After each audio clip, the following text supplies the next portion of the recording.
Bismillahirrahmanirrahim. Assalamualaikum warahmatullahi wabarakatuh. Alhamdulillahi rabbil alamin wa bihi nasta'inu ala umuri dunya waddin. Allahumma salli wa sallim ala nabiyyina Muhammad wa ala alihi wa ashabihi ajma'in. Amma ba'du.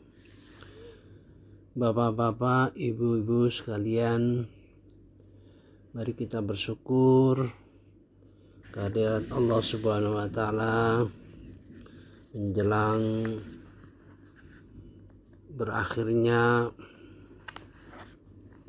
bulan puasa ini, serta salam dan selawat kepada junjungan kita Nabi besar Muhammad SAW.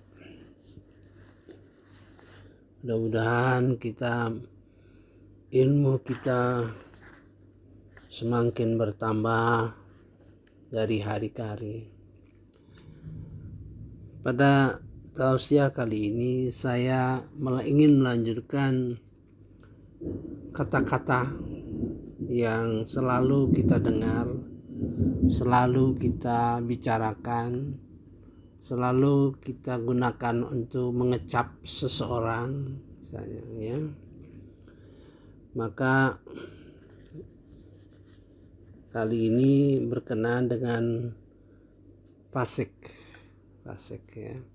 Kita sudah menyelesaikan dua, yaitu dolin sama zolim, ya. Kalau dolin itu artinya menyimpang dari jalan yang lurus, berarti berlawanan dengan ad-dolun, ya, ad-dol dengan lawan kata al-hidayah. Sedangkan zolim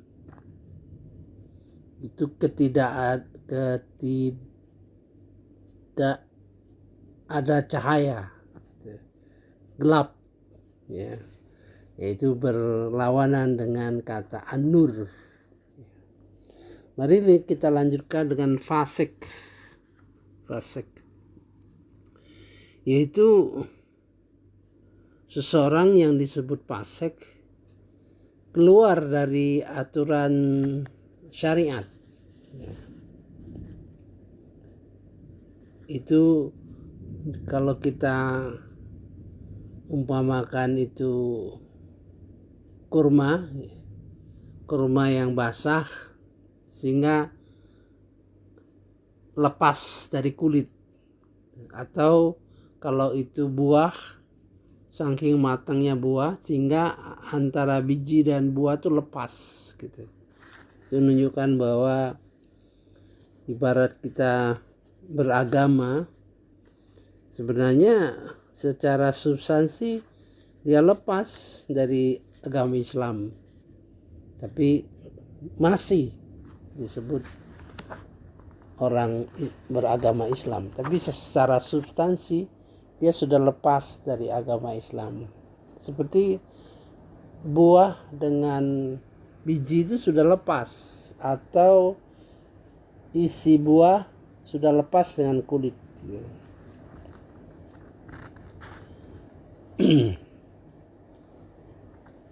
Hal ini lebih banyak menunjukkan dosa-dosa yang penggunaannya menjadi dosa besar. Kalau dia melakukan dosa-dosa kecil itu sangat sering dilakukan sehingga menjadi besar, gitu, ya. Ini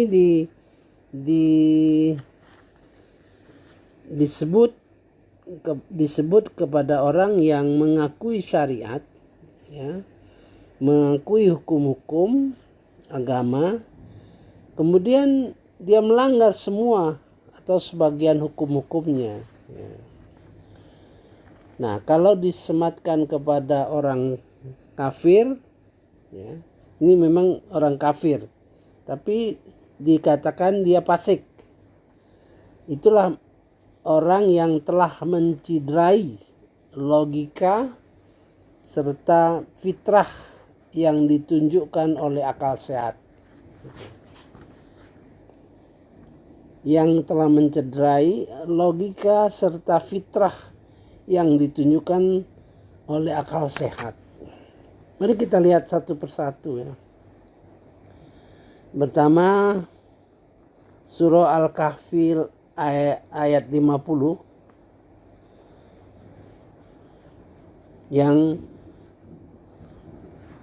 Allah memerintahkan kepada malaikat untuk sujud kepada Nabi Adam, tapi iblis menolak. Kita ambil potongannya. Fafasaqa an amri rabbih, maka ia mendurhakai perintah Rabbnya. Nah, mendurhakai perintah Tuhannya. Kemudian berkenaan dengan umat terbaik.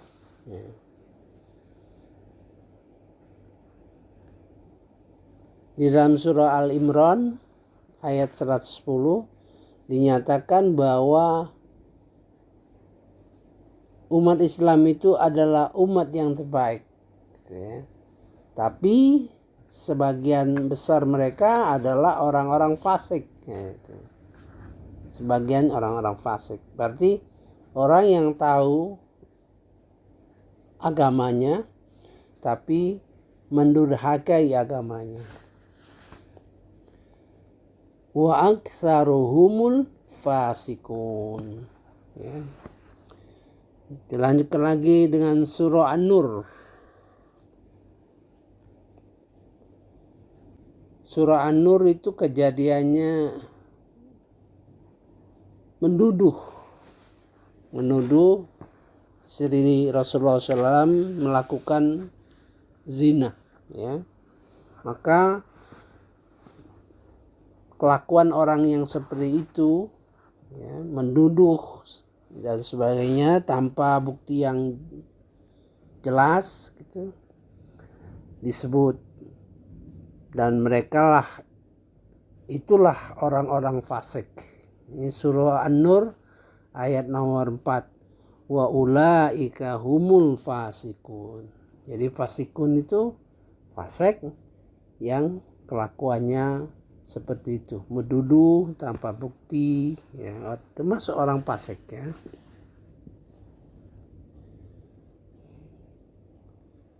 Kemudian ayat yang ke-55 surah An-Nur juga. Dan barang siapa yang tetap kafir sesudah janjinya itu, maka mereka itulah orang-orang yang fasik.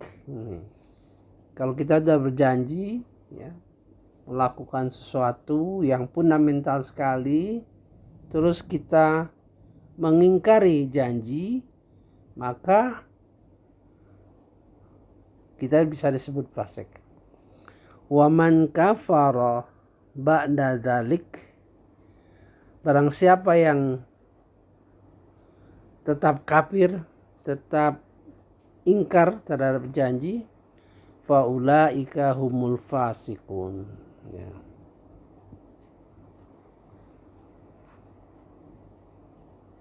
Termasuk juga orang yang menutupi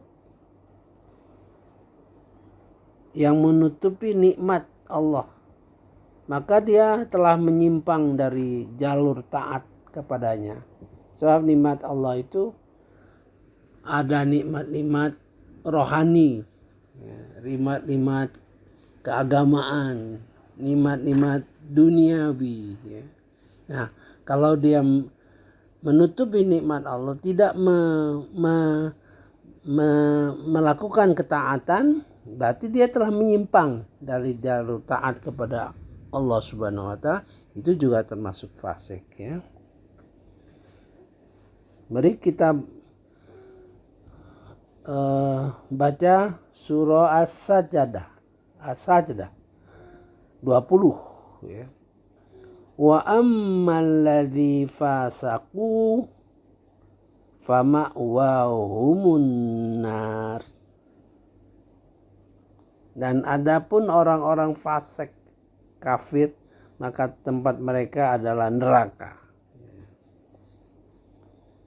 Kemudian kita lanjutkan lagi. Dalam surah Al-An'am, sebetulnya ini merupakan kelanjutan dari orang yang mengalami istidraj. Ya. Tapi tetap saja dia melakukan mendustakan ayat-ayat Allah, gitu. Maka dia akan ditimpa musibah, azab, karena selalu berbuat fasik, berbuat dosa, gitu. Ini dalam orang-orang menuju istidraj. Jadi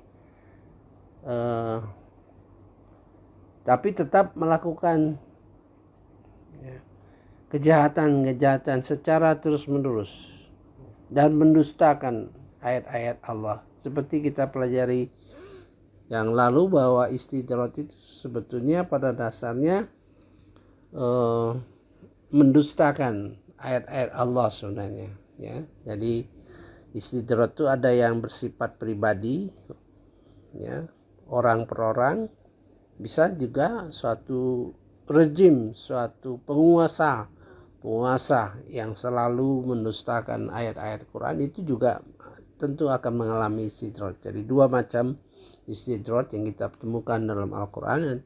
Istidraj yang dialami oleh pribadi atau dialami seorang pengusaha, penguasa, ya, sebagai suatu rezim yang selalu mendustakan ayat-ayat Allah. Dalam arti begini, ayat Allah itu didustakan, tidak dilaksanakan, malah dilanggar, gitu. Itulah istidraj. Surah Al-An'am ayat 49. Walladzina kazzabu bi ayatina samassuhumul adzab bima kanu yafsukun.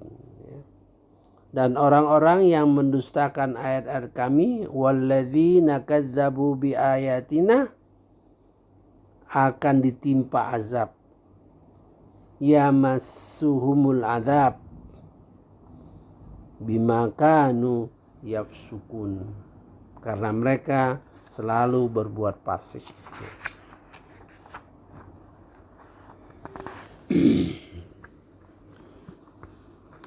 Kemudian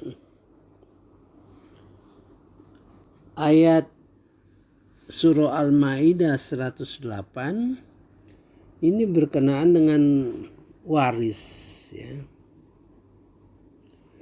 Berkenaan dengan waris, dan waris itu selalu bagi orang yang merasa dia akan dekat meninggal dunia, maka dia menuliskan wasiat, ya, wasiat.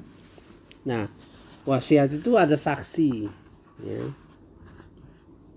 Nah, setelah berapa lama ya tidak sesuai dengan apa yang dijanjikan atau dirubah, ya, wasiat itu melanggar sumpah, ya, maka Allah tidak memberi petunjuk kepada orang-orang yang fasik. Wallahu la yahdil qaumal fasikin. Itu kalau kita diamanati orang suatu wasiat, ya, berhubung dia akan meninggal, maka setiap pelanggaran yang tidak sesuai itu kita termasuk orang fasik. Sesungguhnya orang-orang munafik itu ialah orang-orang fasik. Surah At-Taubah ayat 67. Ini jadi fasik dengan munafikun itu, sesungguhnya orang-orang munafik itulah orang-orang fasik. Innal munafikin wal fasikun. Ini berkenaan dengan surah At-Taubah 67. Jadi mengapa demikian? Karena orang-orang munafik itu pada dasarnya, pada prinsipnya dia berilmu sebenarnya, ya, berilmu, tapi ilmunya digunakan sesuai dengan kepentingannya, ya. Jadi orang-orang munafik itu seperti itu, dan orang munafik yang berilmu itu karena ilmunya selalu dilanggar, ya, tidak dikerjakan, tahu hukum-hukum syariat tapi tidak dikerjakan dan berusaha untuk melawaninya, maka itu termasuk orang-orang yang fasik. Innal munafikin humul fasikun. Mari kita lihat surah At-Taubah, ya. Surah At-Taubah ini ayat 67 dengan 71, ya, 67 dengan 71 ini dalam satu muka, halaman 198 dengan halaman 197, ini kontradiksi yang bukan main. Mari kita perhatikan. A'udzubillahi minasyaitonirrajim. Bismillahirrahmanirrahim. Kita baca dulu ayat 71 berkenaan dengan orang yang berbuat amar ma'ruf nahi munkar bersama-sama. Ini termasuk amar ma'ruf nahi munkar. Saya sudah menjelaskan kalau amar ma'ruf nahi munkar itu ada pada tingkat perorangan, ya, tingkat perorangan yang bergerak secara perorangan. Kemudian secara bermasyarakat, ya, bergotong royong bersama-sama. Kemudian suatu organisasi, ya, atau nasional, itu ada tiga, ya. A'udzubillahi minasyaitonirrajim. Bismillahirrahmanirrahim. Wal mu'minuna wal mu'minat, menunjukkan bahwa laki-laki perempuan dan laki-laki mukmin, ya, laki-laki mukmin dan orang-orang perempuan yang mukmin gitu, sama. Menunjukkan kalau seperti itu, wal mu'minuna wal mu'minat itu sama dalam hal berjuang gitu, ya.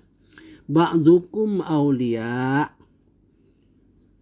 sebagian mereka adalah penolong, pelindung daripada bagian yang lain, ya. Ba'duhum auliya'u ba'd, ya.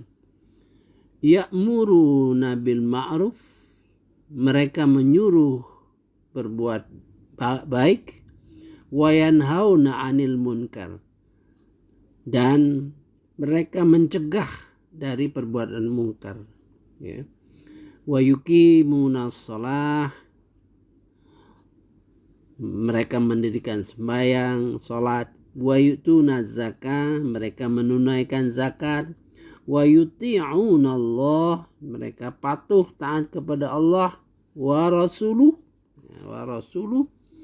ulaika yarhamuhumullah, mereka itulah yang akan dirahmati oleh Allah. Ulaika yarhamuhumullah, mereka itulah akan dirahmati oleh Allah. Ini yang tidak ada pada level amar ma'ruf nahi munkar. Secara pribadi tidak ada kata-kata seperti itu. Mereka itulah yang Allah akan memberikan rahmat, ya.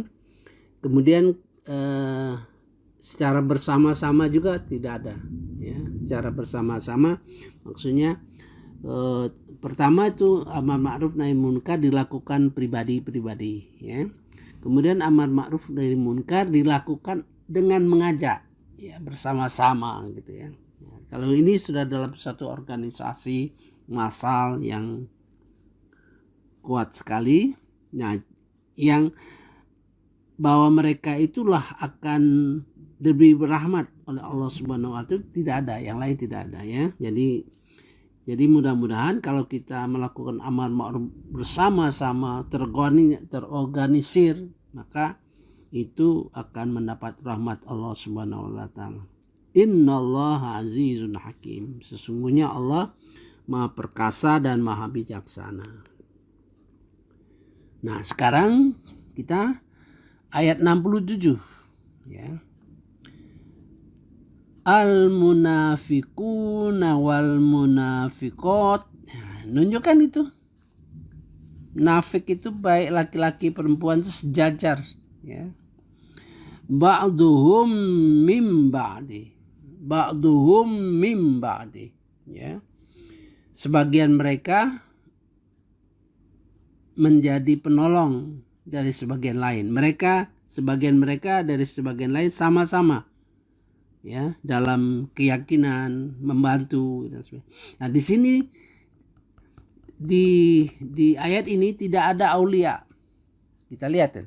Jadi kalau di dalam amar ma'ruf dilakukan oleh orang mukmin dan mukminat, itu mereka saling membantu, saling menguatkan gitu. Dan ada pemimpin yang mengarahkan, karena mereka tujuannya itu lebih kokoh ya. Kalau orang munafik itu ya sebagian mereka dari sebagiannya sama yakin sudah nggak ada pemimpin kepemimpinannya. Makanya kita lihat tuh amburadul sering terjadi. Nah, mereka kebalikan. Kalau orang mukminat tadi ya'muruna bil ma'ruf wa yanha 'anil munkar, dia terbalik. Ya'muruna bil munkar wa yanha 'anil ma'ruf.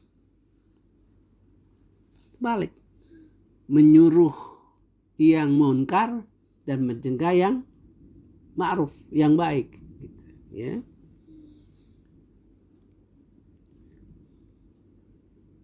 Lihat perbedaannya itu ya.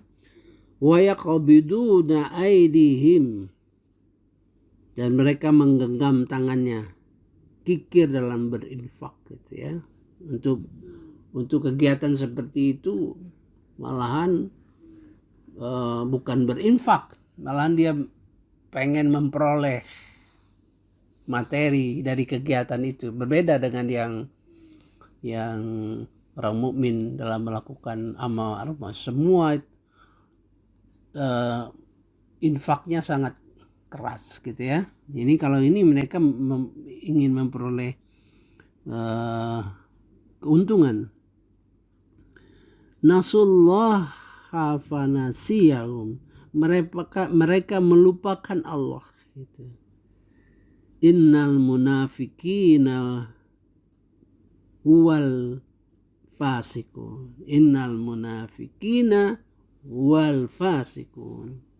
Oh, sesungguhnya orang munafik itu mereka adalah orang-orang fasik.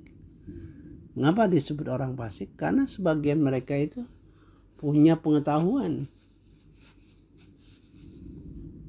hukum-hukum dan sebagainya, tapi bertentangan ya gitu. Saya kira itu kita cukup sampai situ. Mudah-mudahan tergambarlah oleh kita. Kita lanjut surah Yunus ya, surah Yunus 33. Demikianlah telah tetap hukuman Tuhanmu terhadap orang-orang fasik. Jadi Allah sudah menetapkan, tinggal saatnya saja kapan dia rasakan itu. Apakah sebagian punya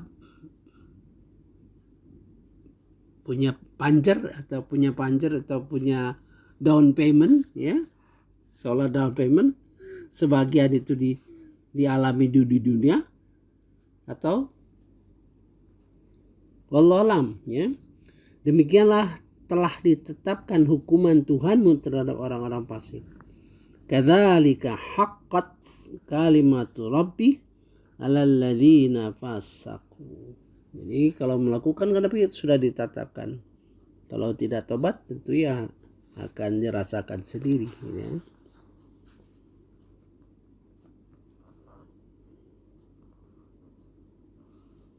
Nah, selanjutnya al-fasik merupakan kebalikan dari iman. Ya, al-fasik kebalikan daripada iman. Dari dasar-dasar ayat tersebut yang di atas tadi, maka al-fasik, orang-orang fasik lebih umum dari orang al-kafir. Jadi al-fasik itu lebih umum dari al-kafir. Dan az-zalim lebih umum dari al-fasik. Jadi zalim itu lebih umum. Kemarin kita sudah bicarakan kezaliman itu zalim terhadap Allah Subhanahu wa taala, zalim terhadap sesama manusia, dan menzalimi diri sendiri. Nah, zalim itu lebih umum dari fasik, ya. Dan fasik itu lebih umum daripada kafir, ya.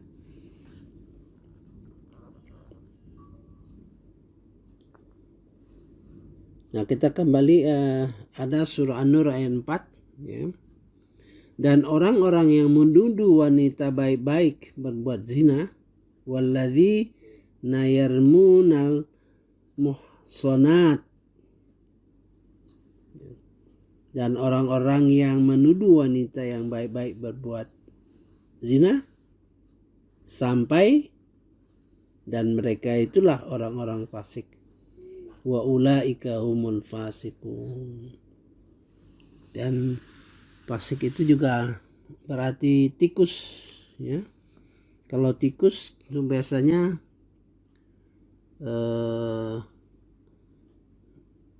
lubangnya 2, sama dengan munafik, ya. Dari dasar kata, jadi tikus lubangnya 2. Jadi jangan diharap dia bermuka 1, tiba-tiba dia keluar dari tempat lain, gitu, ya. Saya kira itulah yang supaya kita betul-betul meresapi kata-kata yang berhamburan, ya, karena sesuai dengan harapan kita di dalam doa setiap kita baca Al-Fatihah, gitu. Kita mohon Allah Subhanahu wa taala, ihdinas siratal mustaqim, tunjukilah jalan yang lurus, 1, ya. Pengertian pertama. Pengertian kedua, tunjukilah jalan yang lurus dan menanjak, ya. Meningkat terus. Ibarat orang jalan lurus sampai